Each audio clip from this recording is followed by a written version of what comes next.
Labas, tai dabar dėl spalvų. Aš aišku laukiu logotipo, bet overall. Tai pas jūs yra ten tūlė pagrindinė mėlyna spalva. Ir aš dabar galvoju, kaip daryti. Matai, jeigu aš pakeisiu į tą mėlyną, tarkim, vietoj geltonos į tą mėlyną. Tada mums violetinė netiks. Ką mes turim keisti vietoj violetinės? Tada labai didelis klausimas. Tada mes turbūt turim perdaryti visus backgroundus, viską ir taip toliau. Nežinau, tai gal, vietoj violetinės mėlyną daryti, bet tada gal ką vietoj geltonos, ar kur geltoną padaryti tą pačią mėlyną, bet tada čia brauks. Tai ką aš noriu pasakyti? Šiaip template'ai yra labai gerai sustiguoti, ne? Ir jų dizainas yra super.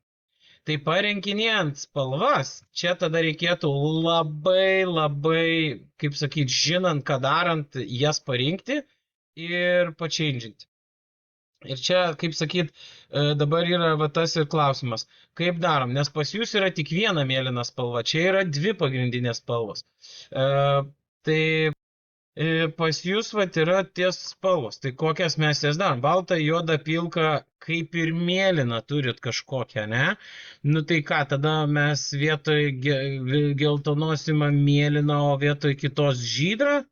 Nu, nežinau, ar tikrai taip reikia. Nu, labai gerai pagalvokit ir kur kokias spalvas tada pasakykit, nes pakeisti visas čia spalvas, nu, gali biški ir daug darbo būti. Čia tikrai ta prasme, vieną kartą pakeisti aš galiu, bet reikia biški geriau pasiplanuoti, nes paskui čia galim įsivaryti labai save į kampą ir čiut nesugadint.